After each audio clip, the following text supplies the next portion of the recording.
Hello guys, I am Suryaman Meravi, self taught artist. Welcome back to my YouTube channel. Guys, आज हम बात करेंगे किस तरीके से आईज, नोज और लिप्स को एक दूसरे के रिस्पेक्ट में कंपोज किया जाता है और किसी पोर्ट्रेट का किस तरीके से कैरेक्टर डिफाइन किया जाता है।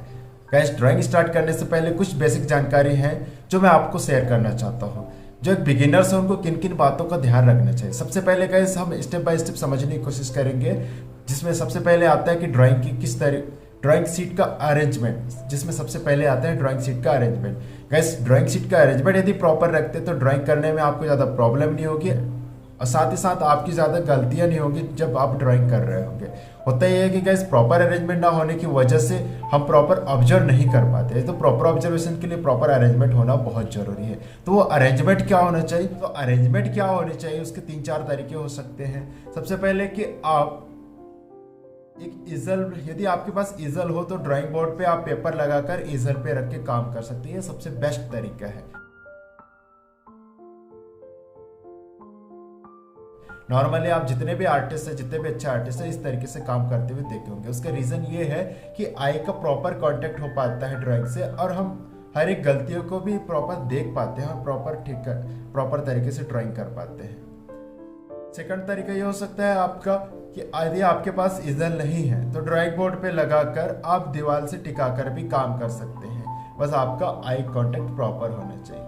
थर्ड ऑप्शन ये हो सकता है आपके पास कि हाँ, आप छोटे वाले ड्राइंग बोर्ड ले सकते हैं। यदि आपके पास छोटे पेपर्स होते हैं, A3 साइज का ड्राइंग बोर्ड ले सकते हैं, उस पर आप पेपर लगा सकते हैं इस तरीके से, और हाँ, इस तरीके से अरेंजमेंट रख सकते हैं और आप इजीली बना सकते हैं। मतलब आपका आई कांटेक्ट प्रॉपर होना चाहिए। आप अपने इस तरीके से टिकाकर भी, टेबल पे टिकाकर भी काम कर सकते हैं।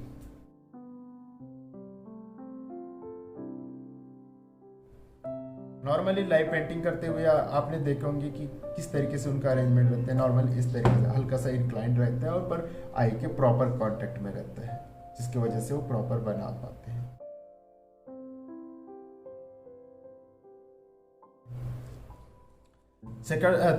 फोर्थ ऑप्शन ये है गाइस कि यदि आप ड्राइंग बोर्ड ना हो, आपके पास ड्राइंग बोर्ड ना हो, इजल ना हो, तो आप क्या कर सकते हैं। फोर्थ ऑप्शन ये है कि आप टेबल पे भी रखकर बना सकते हैं, पर बशर्ते क्या है कि आपको टेबल में जब बना रहे होगे तो आप ऊपर खड़े होकर बनाए तो आपके लिए ज़्यादा अच्छा है, क्योंकि आप प्रॉपर उसको ऑब्जर्व कर, मतलब आपका आई लेवल थोड़ा सा ऊपर होना चाहिए ताकि आप प्रॉपर उसको देख सके और प्रॉपर जो है ड्राइंग कर सके।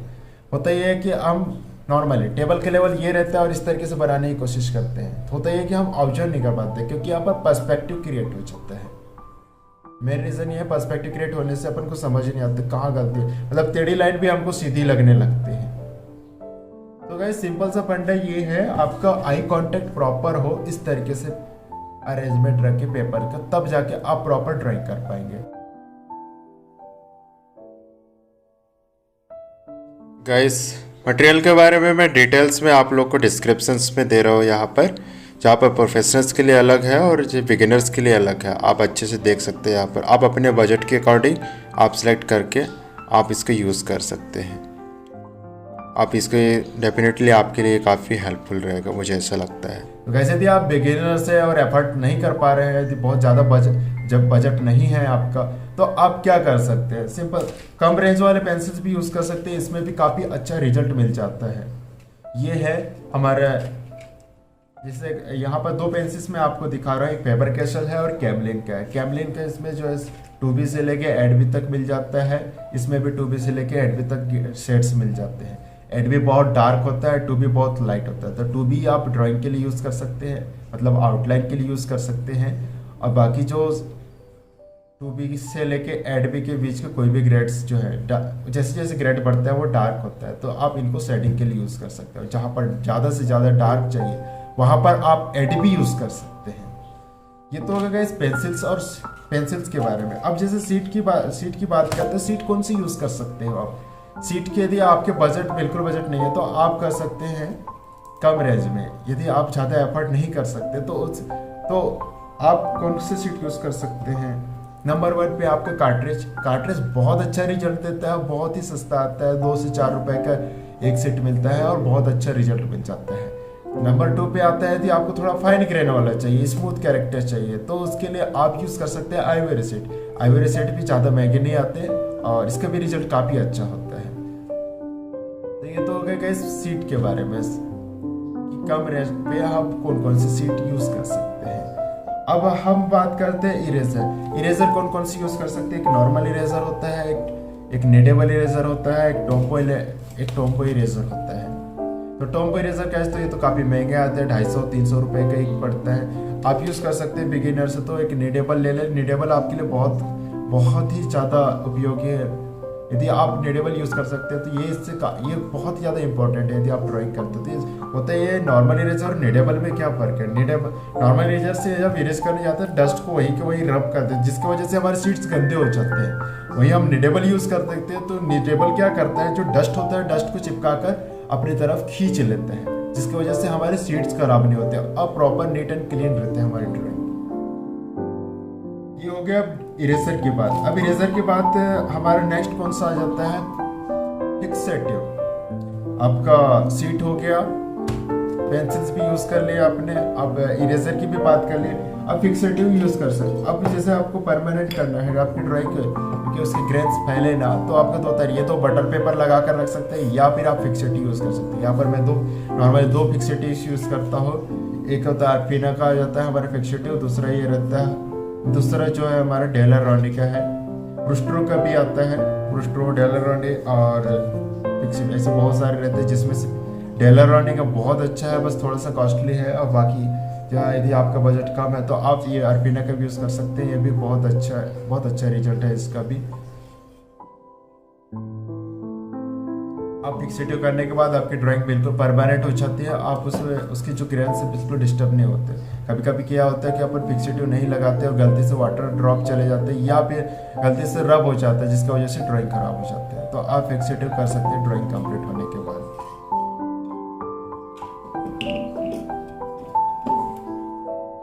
सो गाइस ये तो हो गया मटेरियल की बेसिक जानकारी और जो ड्राइंग शीट का अरेंजमेंट है उसकी किस तरीके से, और ड्राइंग शीट को किस तरीके से अरेंज करना है इसके बारे में बेसिक जानकारी हो गई। अब गाइस हम सेकंड टॉपिक बात करेंगे कि अब कंपोज कैसे करना है। तो ये प्रैक्टिकली पोर्शन से, तो हम इसको प्रैक्टिकली करने की कोशिश करेंगे। तो नंबर 2 पे हम बात करेंगे कि अब नंबर 2 पे हम बनाकर देखेंगे एक दूसरे के रिस्पेक्ट पे ड्राइंग को प्रॉपर तरीके से अरेंज करके। और नंबर 3 पे हम ध्यान देंगे कि शेडिंग पे फोकस करेंगे। तो गाइस इसको मैं 2 पार्ट में बनाऊंगा, जिसमें पहले में अपन बेसिक जानकारी और पोर्ट्रेट कैसे ड्रॉ करना है उसके बारे में बात करेंगे, और सेकंड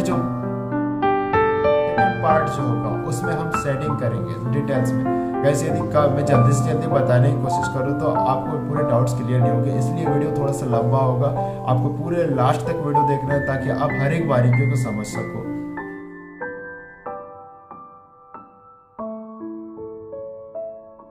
आइस बनने के बाद हम उसके रिस्पेक्ट में हम दूसरे आइस को बनाते हैं। उससे पहले हम दोनों के आइस की गैप देख लेते हैं और मार्क कर लेते हैं कि कौन सा एरिया कहाँ से टच कर रहा है दूसरे आइस के रिकॉर्डिंग में। तो जैसे यहाँ पर हम बना रहे हैं लाइंस के थोड़ा चेक करके। अब जैसे हमारा आइस का शेप बन गया तो अब यहाँ पर आई बॉल का शेप दे देते हैं इस तरीके से जैसे, और आसपास के जो वाइट स्पेस उनको भी चेक करते जाते हैं। साथ साथ क्या है उसके आसपास से जितने कैरेक्टर्स हैं उनको भी डिफाइन कर देते हैं, जो हल्का हल्का मार्क करके। जैसे यहाँ पर डार्क सर्कल्स हो गए, डार्क सर्कल को अपन क्रॉस चेक कर लेते हैं। ये लाइंस जो है वहाँ पर उसके टिप पॉइंट पे टच हो रहा है, देख सकते हैं आप लोग यहाँ पर इस तरीके से। अब इससे सेकंड आइस के भी हम डार्क सर्कल इस तरीके से डाल देते हैं। अभी हमारा दूसरा आइस भी पहले आइस के रिस्पेक्ट पे कंप्लीट हो गया। अब हम नोज़ की तरफ देखते हैं कि नोज़ के लिए क्या करना है। सबसे पहले अपन जो कैरेक्टर्स है, जैसे कि यहाँ से नोज़ स्टार्ट हो रहा है और यहाँ तक अपना हाईलाइट आ रहा है और यहाँ तक थोड़ा सा डार्क शेड आ रहा है और उसके बाद थोड़ा सा फिर हाईलाइट है। यहाँ से अपन लाइन डालते हैं तो हमारे नोज़ के आउटर एरिया डिफाइन हो जा रहा है। इस साइड से अपन नोज़ को देखते हैं तो हमारा आई बॉल पे टच कर रहा है ये लाइन, तो हमारे जो है नोज़ का विड्थ जो है डिफाइन हो जाता है इस तरीके से। अब इसके बाद क्या करना है गाइस, इसके नोज़ की लेंथ देखना है। लेंथ देखने के लिए अपन ने जैसे आइज़ के रिस्पेक्ट में अपन डार्क सर्कल कवर किया था, उसको एक यूनिट के रूप में यूज़ कर सकते हैं और उसको जैसे एक्सटेंड करते हैं तो देखते हैं कहाँ तक टच कर रहा है। जैसे यहाँ पर टिप पॉइंट पे टच कर रहा है, मतलब इसके जो 2 टाइम्स एक्सटेंड करने पे जो लाइन आ रहा है वो हमारा टिप पॉइंट हो जाएगा। अब यहाँ इनके बीच में हम नोज़ का एंगल डिसाइड कर लेते हैं, फिर कैरेक्टर दे देते हैं और आइस के आउटर साइड से भी देख लेते हैं ये कौन सा एरिया पर टच कर रहा है। ये बियर्ड वाला एरिया टच कर रहा है, मतलब यहाँ बियर्ड का आउटर लाइन हो जाएगा। इस तरीके से हमने इसको कवर कर लिया। अब यहाँ पर नोज का शेप दे देते हैं इस तरीके से हमारा। अब क्या है, थोड़ा सा यहाँ पर देख लेते हैं टीप पॉइंट कहाँ पर आ रहा है। तो सबसे पहले यहाँ पर सेंटर मार्क कर लेते हैं, सेंटर के अकॉर्डिंग कैरेक्टर सेपरेट कर लेते हैं इस तरीके से। यहाँ पर यहाँ से टर्न हो रहा है, सेकंड नोस्ट्रम बन रहा है, और इस साइड यहाँ पर डेप्थ आ रहा है, डेप्थ से थोड़ा सा नीचे हमारा राइट साइड नोज़ वाला कवर हो रहा है। इस तरीके से हमने इसका आउटर मार्क कर लिया। थोड़ा सा इसको ठीक कर लेते हैं इस तरीके से, थोड़ा सा बढ़ा देते हैं ताकि और थोड़ा प्रॉपर हो जाए। तो गाइस अभी जो बना रहे हैं इतना परफेक्ट नहीं है, यहाँ पर एक ऐसी रफ स्केच है, बाद में एक बार और करेक्शंस करेंगे तो परफेक्ट हो जाएगा। अब इस साइड का देख लेते हैं कि एरिया किस तरीके से वेरी करे। क्रॉस चेक कर लिया हॉरिजॉन्टल लाइन के थ्रू। अब यहाँ पर इसका डेप्थ डाल लेते हैं, यहाँ पर थोड़ा सा शेडो को कवर करते हुए इस तरीके से हमारा शेप हो जाएगा। इस जो नोज़ का प्रॉपर शेप है उसको हल्का हल्का मार्क कर देते हैं। फिर उसके बाद हमारा ये ऑलमोस्ट हमारा नोज़ भी अब कवर हो गया इस तरीके से। अब देख लेते हैं गाइस यहाँ पर कि किस तरीके से, वापस क्रॉस चेक कर लेते हैं कहीं लेंथ ज़्यादा तो नहीं हो गया। जैसे यहाँ पर देख पा रहे हैं थोड़ा सा ज़्यादा हो रहा है, तो थोड़ा सा इसको कम कर देते हैं वापस। तो हमने इस तरीके थोड़ा सा इसको करेक्शंस कर लिया थोड़ा सा कम करके। ये हमारा नोज़ हो गया। थोड़ा सा अपन ये देख लेते हैं, एक बार और क्रॉस चेक कर लेंगे ज़रूरत पड़ने पे। बाकी अभी जैसे देख पा रहे हैं हमारा ऑलमोस्ट यहाँ पर करेक्ट हो चुका है इस तरीके से। अब बियर्ड वाला एरिया भी अपन ने मार्क कर दिया है। अब ये अंदर वाला जो कैरेक्टर से हाईलाइट वाला वहाँ उसका भी आउटर देते हैं। शेडिंग के लिए थोड़ा थोड़ा सा उसमें हल्का शेडिंग डाल देते हैं, तो अपन को शेडिंग करते समय ध्यान रहता है कि हाँ कहाँ से शेडिंग का वेरिएशन देना है इस तरीके से। अब यहाँ से देख सकते हैं आप कि किस तरीके क्रॉस चेक करके देख सकते हैं कि इससे जो लाइन डाल थोड़ा सा यहाँ आई बॉल थोड़ा आउटर साइड है, थोड़ा सा मैंने आई बॉल को शिफ्ट कर दिया, थोड़ा सा डार्क कर दिया, तो ये थोड़ा सा आई बॉल भी उठ कर आ जाएगा और हमारे इस तरीके से करेक्ट हो जाएगा। ये इसके जो एंगल्स है, ये जो लाइंस होते हैं पैरेलल होते हैं, जो आइज को कनेक्ट करने, नोज को कनेक्ट करने वाले और लिप्स को कनेक्ट करने वाले तीनों लाइंस पैरेलल होते हैं। यहाँ पर अगर पैरेलल है मतलब हमारा सही जा रहा है। यहाँ पर एक बार और देख लेते हैं क्रॉस चेक करके, तो ऑलमोस्ट हमारा सही जा रहा है। मतलब अब क्या करना है नेक्स्ट, अब इसके बाद हम ऑलमोस्ट ये ठीक है। इसके बाद हम मार्क कर सकते हैं जो बाकी एरिया है उसको भी धीरे धीरे one by one. Eyes nose के बाद हम लिप्स को बनाने की कोशिश करेंगे। लिप्स यदि हो जाए तो फिर हम आउटर की तरफ जाएंगे। थोड़ा सा इरेज कर देते हैं और हल्का सा प्रॉपर मार्क कर देते हैं इसको। यहाँ पर मैं डार्क पेंसिल यूज़ कर रहा हूँ गाइस, पर आप लोग को बहुत लाइट पेंसिल्स यूज़ करना है। मैं इसलिए डार्क पेंसिल यूज़ कर रहा हूँ ताकि आप लोग को प्रॉपर विजिबल हो पाए।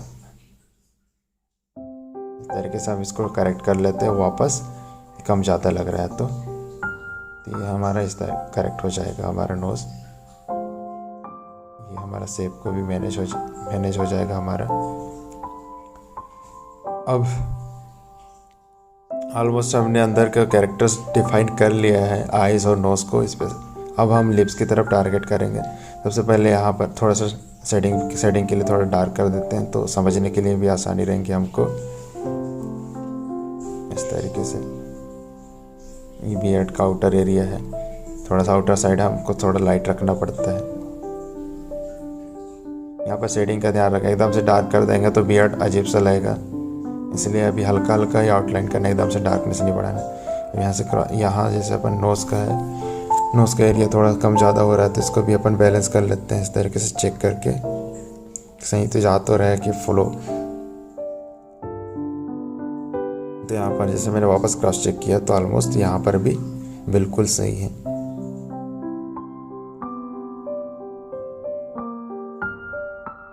थोड़ा बियर्ड का एरिया मार्क कर लेते हैं। ये हमारा ये बिल्कुल स्ट्रेट लाइन है, उसके बाद ये थोड़ा सा नीचे वो हमें लिप्स चेक कर लेते हैं, लिप्स कहाँ पर है। तो जैसे यहाँ पे देख पा रहे हैं लगभग यहाँ पर लिप्स स्टार्ट हो रहे हैं। लिप्स वाला लाइन इस तरीके से, आइज़ नोज़ और लिप्स का लाइन पैरेलल होता है जैसे मैंने बताया था। और यहाँ पर हमने ये मार्क कर लिया कि कहाँ से एक दूसरे से कंपेयर करते हुए बियर्ड का एरिया मार्क कर लेते हैं इस तरीके से। जहाँ जहाँ डार्क दिख रहा है थोड़ा सा वहाँ डेप्थ बढ़ा देंगे तो कैरेक्टर जल्दी उठ कर आ जाएगा। तो यहाँ पर थोड़ा सा वेरिएशन दे देंगे रफ ड्राइंग में भी, तो जल्दी थोड़ा सा कैरेक्टर आ जाएगा उसका। तो फिर फाइन शेडिंग करने में हमको दिक्कत नहीं आएगी कैरेक्टर आइडेंटिफाई करने में। अब यहाँ आउटर साइड देखते हैं, इसके तो लगभग इस साइड के आई बॉल तक आ रहा है ये। हमने इसको इस तरीके से कवर कर लिया ये। अब यहाँ नीचे की तरफ देखते हैं बियर्ड की विड्थ कितनी है, कंपेयर करते हुए इसको भी हल्का हल्का मार्क कर दिया हमने इस तरीके से। अब अंदर के लिप्स का शेप दे लेते, थोड़ा सा वाइट स्पेस छोड़ते हुए हमको लिप्स का शेप देना है। हमने इस तरीके से इसका शेप कवर कर लिया, ये हमारे लिप्स कवर हो जाते हैं। क्रॉस चेक करना है, इसको वापस कंपेयर करते जाना है नोज़ के रिस्पेक्ट में सही है कि नहीं है। ये थोड़ा सा डेप्थ बढ़ा देते हैं। इसका फ्लो को भी ध्यान में रखना है, किस तरीके से फ्लो जा रहा है उसका।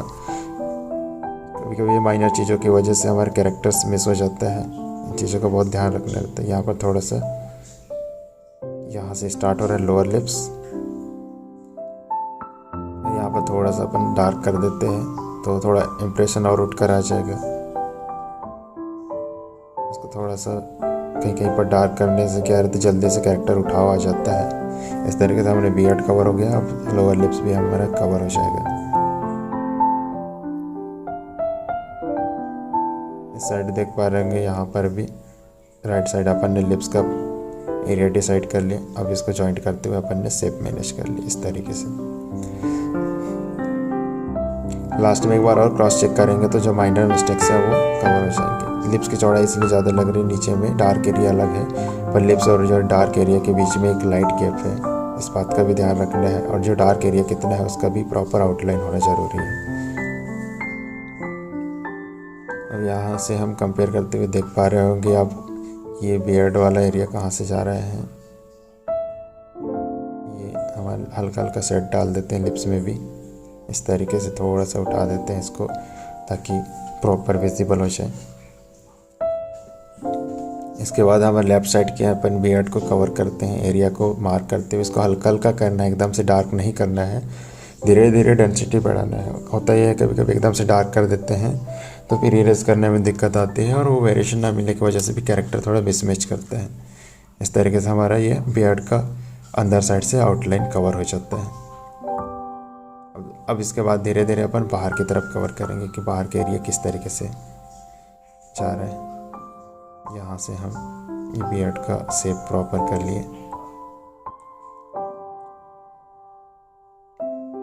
अब आईब्रो को भी चेक कर लेते हैं एक लाइन के थ्रू कि हाँ इसका फ्लो कैसे जा रहा है। यहाँ पर एक स्ट्रेट लाइन से यहाँ पर मैच कर रहे हैं, थोड़ा सा झुका हुआ है यहाँ पर। उसके बाद थोड़े से थिकनेस लेते हुए हम आइज से गैप मैनेज करते हुए हम आईब्रो का शेप इस तरीके से मैनेज कर लेते हैं। कभी भी आपको वर्टिकल हॉरिजॉन्टल लाइन डाल के चेक कर सकते, कोई भी कैरेक्टर्स है तो वर्टिकल हॉरिजॉन्टल और इंक्लाइन इन तीनों लाइन से हम चेक कर सकते हैं। वर्टिकल हॉरिजॉन्टल लाइन बहुत आसान हो जाता है। इस तरीके से हमने दोनों आईब्रो को भी कवर कर लिया कि हाँ यहाँ से यहाँ तक हमारा आईब्रो कवर हो जाएगा। थोड़ा सा नोज़ में गड़बड़ लग रहा है तो मैं नोज़ को थोड़ा सा ठीक कर लूँगा, थोड़ा सा इरेज करके। ये कायदे से यहाँ तक आना चाहिए। अब हमारा नोज़ भी ऑलमोस्ट कंप्लीट हो गया प्रॉपर तरीके से। अब मुझे आउटर की तरफ देखना है तो सबसे पहले मैं मार्क करूँगा कि कौन से विड्थ को कंपेयर कर सकता हूँ। जो कैरेक्टर डिफाइन है उसी को अपन यूनिट के रूप में यूज़ कर सकते हैं। यहाँ से एक कर्व जा रहा है जो सेंटर से होते हुए डिवाइड कर रहे हैं इस तरीके से। यहाँ जैसे देख पा रहे हैं कि आई नोज से लेके आईब्रो वाला जो एरिया है उसको फोरहेड तक एक्सटेंड कर रहे हैं, उससे थोड़ा सा कम है फोरहेड का एरिया, तो उससे थोड़ा 2 टाइम्स करके थोड़ा सा हम उसका एरिया कम कर देंगे। इस साइड से देख रहे हैं आई बॉल पे वहाँ पर कैरेक्टर्स चेंज हो रहे हैं, मतलब आपको जहाँ जहाँ से कर्व चेंज हो रहा है वहाँ पर ऐसा मार्क कर सकते हो आप वर्टिकल और हॉरिजॉन्टल लाइन के थ्रू। अब यहाँ से गैप चेक करते हुए आइज के पास वाला गैप आई बॉल के बराबर है लगभग। इस तरीके से अपन ने अब ये आउटर भी डिसाइड कर। यहाँ पर जैसे नोज़ के पास वाला एरिया भी चेक कर लेंगे, नोज़ के लगभग 2 टाइम्स के बराबर ही है, उससे थोड़ा सा कम है माइनर में। अब हमारा ये आउटर डिफाइन हो गया इस तरीके से। धीरे धीरे डेप्थ बढ़ाएंगे तो और ये उठकर आता जाएगा।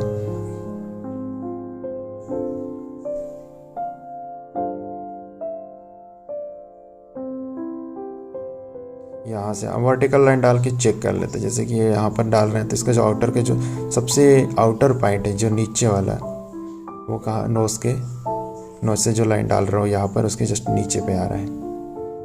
क्रॉस चेक कर लेते हैं इस तरीके से।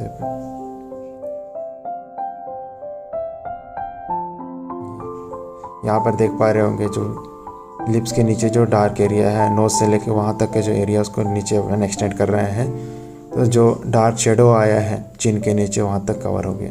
अब हम आइज़ के राइट साइड का देख लेंगे एरिया और अंदर के जहाँ जहाँ पर शेडिंग्स दिख रहे हैं उसको कंपेयर करते हुए हल्का हल्का हैचिंग लाइन के थ्रू मार्क कर देंगे ताकि शेडिंग करने में हमको आसानी हो। इस तरीके से अब ये आइज़ को एक्सटेंड करके देखते हैं तो 2 टाइम्स से थोड़ा सा ज़्यादा है, तो 2 टाइम्स यहाँ है और इससे थोड़ा सा ज़्यादा, मतलब हम यहाँ से इसका आउटर लाइन डिसाइड कर सकते हैं। और इस तरीके से अपन चेक करते हैं तो एक वर्टिकल लाइन के थ्रू ये कवर हो रहा है, ये पूरा वर्टिकल लाइन के अराउंड कवर हो रहा है। ये कैरेक्टर थोड़ा बहुत आगे पीछे हो रहा है तो उसको इस तरीके से अपन मैनेज कर सकते हैं। एक बेस लाइन का काम करता है हमारा वर्टिकल या हॉरिजॉन्टल लाइन, उसके अराउंड कोई कैरेक्टर देना है तो वो बहुत आसान हो जाता है। अब यहाँ से अपन कंपेयर कर लेते हैं हॉरिजॉन्टल के थ्रू, तो यहाँ से टर्निंग पॉइंट मिल रहे हैं। अब यहाँ से हम बियर्ड का शेप दे सकते हैं इस तरीके से। ये आउटर कर्व देख लेते हैं, यहाँ पर देखो ना बिल्कुल स्ट्रेट लाइन है, उसके अराउंड ये कर्व देख लेते हैं अपन। तो यहाँ से हमारा राइट साइड का जॉ वाला एरिया भी प्रॉपर कवर हो जाता है।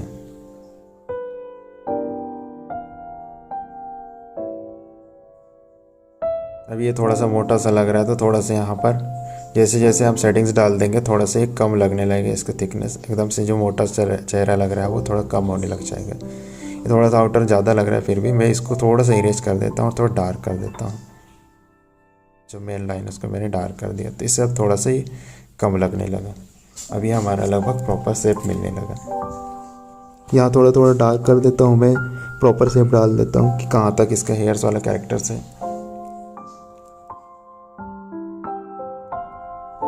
जैसे जैसे नीचे की तरफ थोड़ा डार्क है तो यहाँ पर डार्क कर देंगे हम एक बार। और हम इसको फोरहेड को अपन क्रॉस चेक कर लेते हैं इस तरीके से। ऐसा लग रहा है थोड़ा सा ज़्यादा है, फोरहेड को थोड़ा सा और कम करने की ज़रूरत है। थोड़ा सा नीचे की तरफ अपन कवर कर लेते हैं, फिर वापस ऊपर की तरफ आएंगे। यहाँ से जो आउटलाइन कर रहा हूँ यहाँ से एक डार्क एरिया बिल्कुल, मतलब यहाँ से शेडो कवर करना है और ऊपर हमारा जो फेस का एरिया कवर हो जाएगा। ये हमारा इस तरीके से शेप आ रहा है।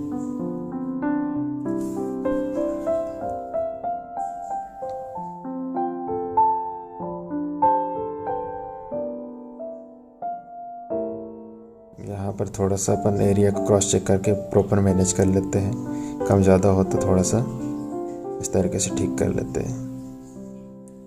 अब इसके बाद थोड़ा सा यहाँ फोरहेड वाला एरिया को थोड़ा देख लेते हैं अपन। कंपेयर करके देख रहे हैं तो थोड़ा सा ज़्यादा लग रहा है, थोड़ा सा इसको मैं कम कर देता हूँ।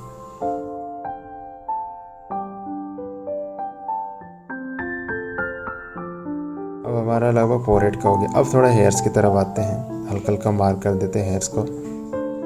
ये एंगल्स को थोड़ा आगे बढ़ाते हुए अपन देख रहे हैं तो लगभग फोरहेड से थोड़ा सा कम है, तो मतलब फोरहेड के अकॉर्डिंग थोड़ा सा अपन उसको कम रखेंगे एरिया को। हमारा इस तरीके से कवर हो जाएगा।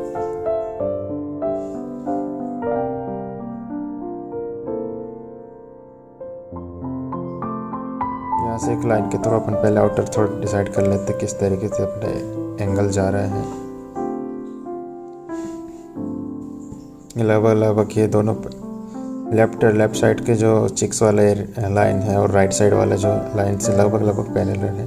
आइज़ के रिस्पेक्ट में अपन इस तरीके से ईयर्स भी बना लेते हैं, दूसरे आइज़ के रिस्पेक्ट में दूसरी ईयर्स को भी हम मार्क कर देते हैं। ये थोड़ा सा कलम डाल देते हैं इस तरीके से, और यहाँ पर हम हमारा कान स्टार्ट कर सकते हैं। यहाँ से जैसे लिप्स के अकॉर्डिंग देख रहे हैं तो यहाँ तक हमारा ईयर आ रहा है, तो ईयर को हम इस तरीके से यहाँ तक मैनेज कर सकते हैं। तो ये हमारा ईयर भी डिफाइन हो जाता है।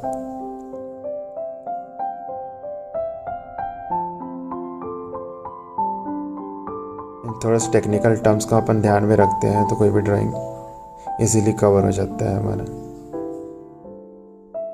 ये थोड़ा सा ड्रेस का हल्का मार्क कर देते हैं कहाँ से स्टार्ट हो रहा है। लेयर्स को थोड़ा सा क्रॉस चेक कर लेते हैं, थोड़ा कम ज़्यादा है तो उसको बढ़ा लेते हैं अपन, किस तरीके से आ रहा है, हल्का हल्का शेप दे देते हैं। जैसे यहाँ थोड़ा सा इस तरीके से आ रहा है,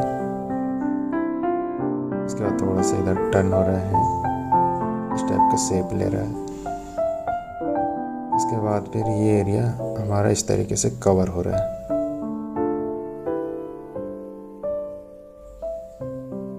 थोड़ा सा ड्रेस के जो जैकेट का आउटर भी डाल देते हैं उस तरीके से भी।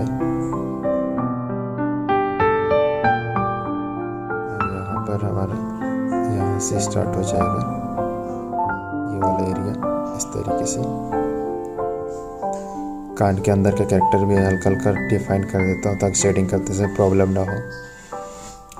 आईबॉल को थोड़ा डार्क कर देते हैं जिससे थोड़ा सा कैरेक्टर और उठ कर आता है, मतलब कैरेक्टर थोड़ा आइडेंटिफाई होने लगता है। तो थोड़ा आईबॉल को हम डार्क कर देते हैं, इससे हमारा कैरेक्टर और उठ कर आ जाएगा। इस साइड के आइज को भी थोड़ा सा प्रॉपर कर लेते हैं, आईबॉल को एकदम डार्क कर देते हैं। हमारे इस तरीके से ये कवर हो जाते हैं। आइज, आईब्रो, नोज सब एक दूसरे के रिस्पेक्ट में हमारा ये कवर हो गया।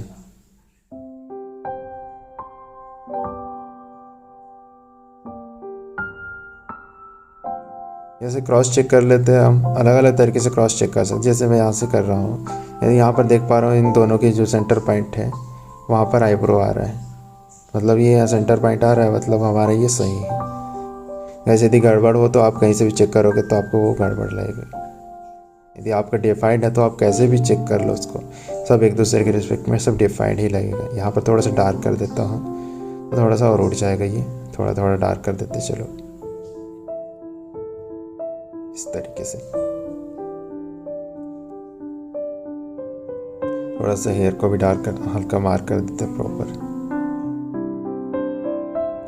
तो आप देख पा रहे हैं कितने आसानी से हमने फ्री हैंड ड्राइंग इसको कवर कर लिया स्टेप बाय स्टेप। उम्मीद है आप लोग की पूरा क्लियर हो गया होगा किस तरीके से हमको स्टेप बनाना है। आपको मतलब कोई भी आप फ्री हैंड बनाते हो सबसे पहले आइज, नोज और लिप्स को पहले प्रॉपर कंपोज करना है, उसके बाद ही जो है आउटर साइड को कवर करना है। बहुत सारे लोग गलती करते हैं, आउटर साइड डिफाइन कर लेते हैं फिर अंदर के बनाने की कोशिश करते हैं। उससे क्या रहता है कि एरिया को मैनेज करने में बहुत ज़्यादा दिक्कत आती है। तो गाइस इस बात का आपको विशेष ध्यान रखना है। 1 बाय 1 स्टेप बाय स्टेप करेंगे आँखों से स्टार्ट करके तो आपके लिए ज़्यादा अच्छा रहेगा। जहाँ जहाँ शेडिंग एरिया हल्का हल्का हैचिंग डाल सकते हैं। तो जब भी आप शेडिंग करोगे आपको कोई प्रॉब्लम नहीं होगी समझने में। कभी कभी ये होता है कि हाँ शेडिंग करने में डूब जाते हैं और अपन को पता ही नहीं रहता कौन सा एरिया कब कम ज़्यादा हो जाता है।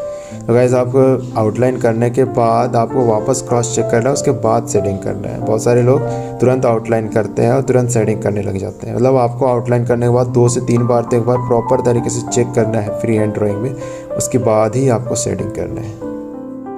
शेडिंग के बारे में गाइस नेक्स्ट एपिसोड्स में हम डिटेल में स्टडी करेंगे। Thank you so much for watching my video and being continue on my YouTube channel.